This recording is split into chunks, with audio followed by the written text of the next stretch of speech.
Então as palavras são contaminada, abominação, mentira, livro e vida. Então, livro da vida do Cordeiro, né? Pode ver que o Cordeiro ele está sempre ali presente, né? Está sempre ali. E a gente sabe, é claro, que o Cordeiro é Jesus, né? Porque Jesus é o Cordeiro de Deus que tira o pecado do mundo. Não tem ninguém na Bíblia que é chamado assim, senão Jesus, né? Então, em todo o contexto, a gente está entendendo aqui do que está falando. Então, esse é o último capítulo, né? Capítulo 22. Então, a gente vai concluindo aí o livro de Apocalipse, né? Conseguimos ler até o final, né? Se você nunca leu um livro da Bíblia inteiro, né? Então, agora, se você veio na escola dominical todos esses meses, né? Já leu pelo menos o livro de Apocalipse, né? E várias vezes, né? Já leu, né? A Bíblia inteira, né? É isso aí. É muito bom, é importante isso, né? Mas, então, Apocalipse 22, ele parece assim que ele repete algumas coisas do capítulo 21. Ele é o que a gente costuma chamar de epílogo, né, num livro, né? É uma parte final, onde faz o fechamento do livro. Então, ali tem os testemunhos solenes, tem todas aquelas coisas, algumas repetições. É como se estivesse enfatizando, né, o propósito do livro. Ele faz essa declaração aqui, dizendo que ninguém deve se atrever a acrescentar alguma coisa ou tirar alguma coisa deste livro. E isso é muito representativo. Por quê? Porque não é só o livro de Apocalipse que nós estamos terminando. Nós estamos terminando a Bíblia. Esse é o último livro da Bíblia, não é? Então, quando ele fala este livro, ele pode estar se referindo ao livro de Apocalipse, mas ele pode estar se referindo também à Bíblia inteira, né? Porque está terminando a Bíblia. Então, ninguém pode tirar nem acrescentar nenhuma palavra da Bíblia, né? É isso que é muito importante as pessoas saberem, né? Pastor? Uhum. Então, ninguém pode... A gente vê que algumas pessoas acusam a Bíblia de ter sido modificada. Algumas pessoas dizem que não creem na Bíblia porque eles acham que a Bíblia foi... esse livro é tão antigo, tem mais de 3.000 anos, mais de 4.000 anos. Então é um livro ultrapassado e é um livro que passou por várias mãos.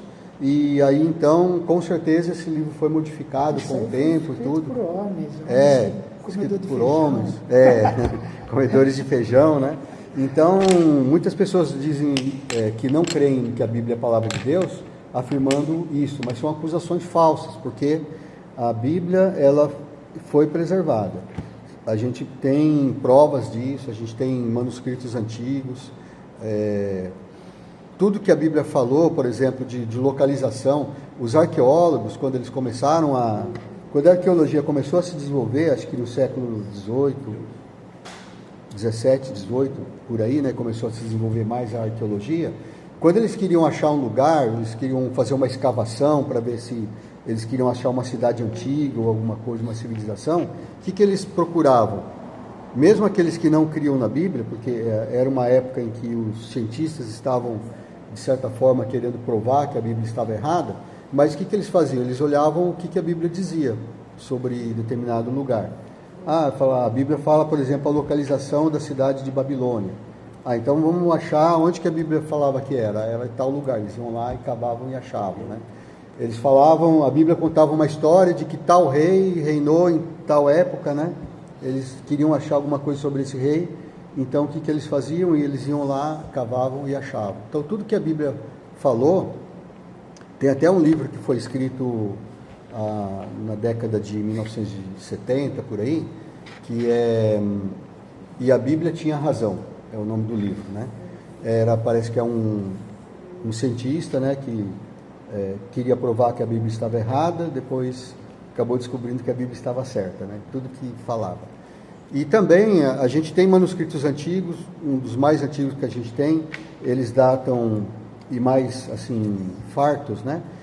São de 200 anos depois de Cristo, que são os famosos manuscritos do Mar Morto, né? eles acharam muitas porções das Escrituras, é claro, do Antigo Testamento, né?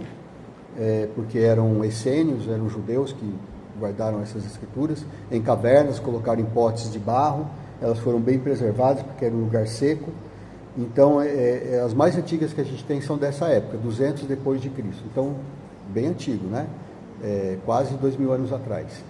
E ali, por exemplo, uma dos achados mais importantes que eles têm desses manuscritos do Mar Morto é o livro de Isaías, do profeta Isaías. Ele está praticamente completo, né? E dá para ler tudo, né?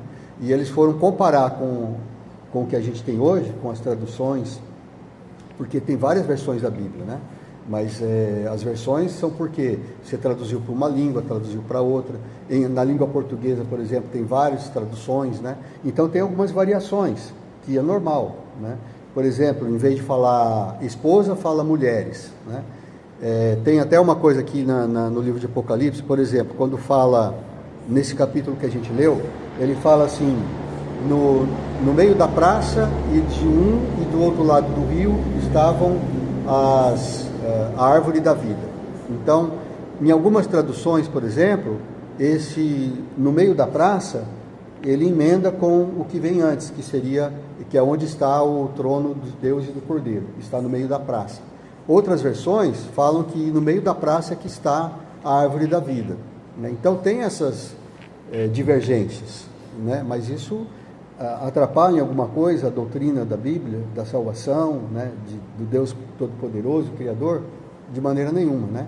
Essas coisas são normais porque Deus permitiu que o ser humano, né, fosse o portador, né?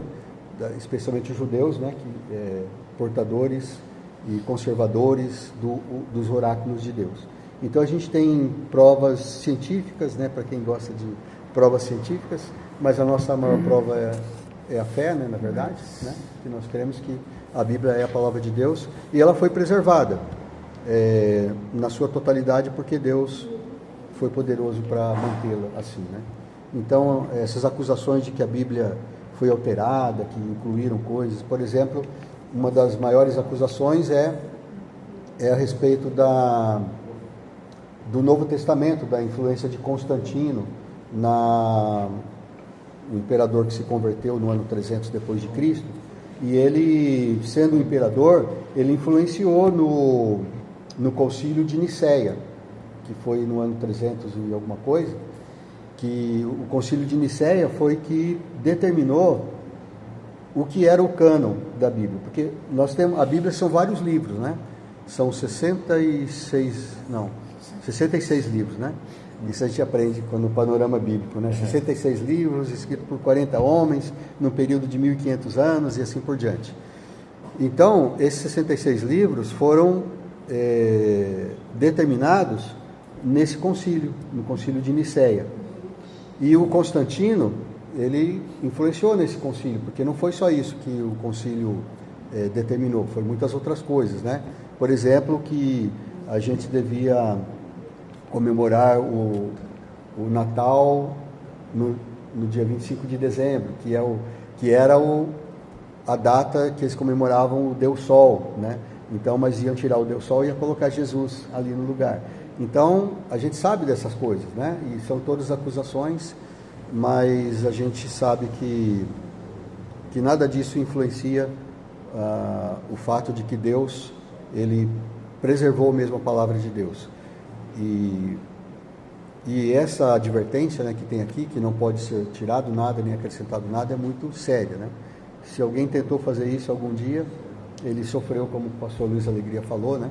Sofreu as consequências e sofrerá, né? As consequências. Pastor, novo na fé, o antigo na fé.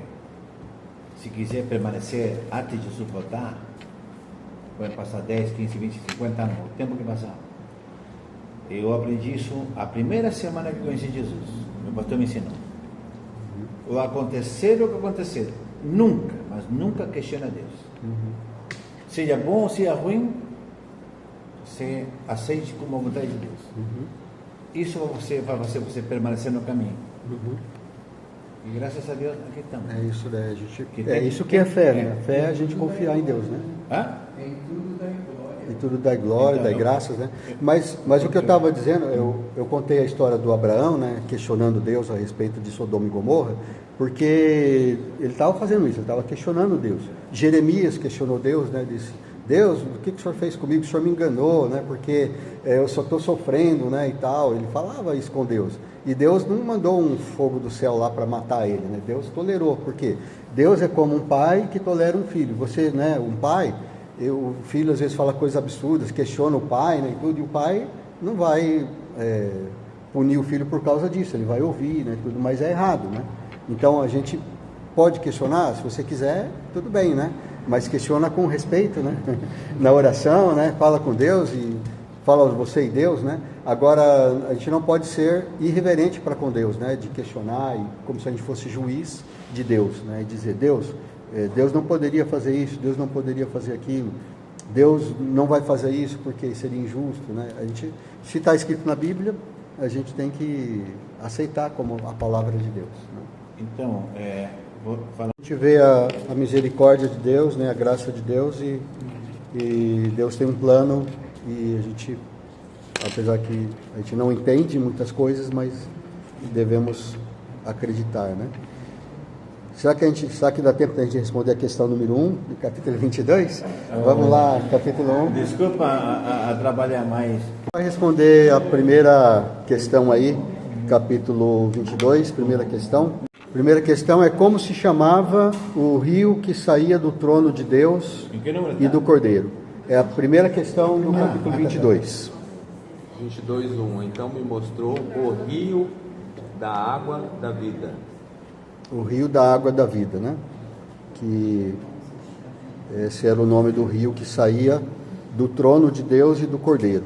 Então, nessa cidade, né, vai estar lá o trono de Deus e do Cordeiro, e do trono vai sair um rio chamado Rio da Água da Vida.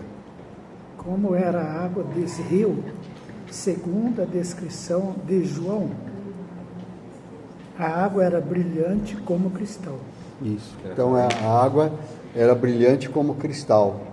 Imagina que deve ser lindo, né? Você vê isso. Quando a gente caminha, se a gente tiver a oportunidade de caminhar, fazer uma trilha, passar por montanhas, né? Subir montanhas e descer, talvez você vai ter a oportunidade de ver uma mina, né? De água. E quando a gente vê, só que a gente tem que tomar cuidado, porque nem sempre a água é potável, né? Porque ela pode estar contaminada. Apesar da água vem branquinha, cristalina ali, geladinha, geralmente, né? Porque vem das montanhas, ela pode estar contaminada. Então a gente não deve beber, né? Mas dessa aí a gente pode beber, né? E é uma água cristalina, pura e cristalina, né? É muito lindo quando a gente vê uma água assim, né? Então, e essa água é água, o nome já diz tudo, né? O rio como que é, pastor? O rio da água da vida, né? O rio da água da vida, né? Era o nome do rio.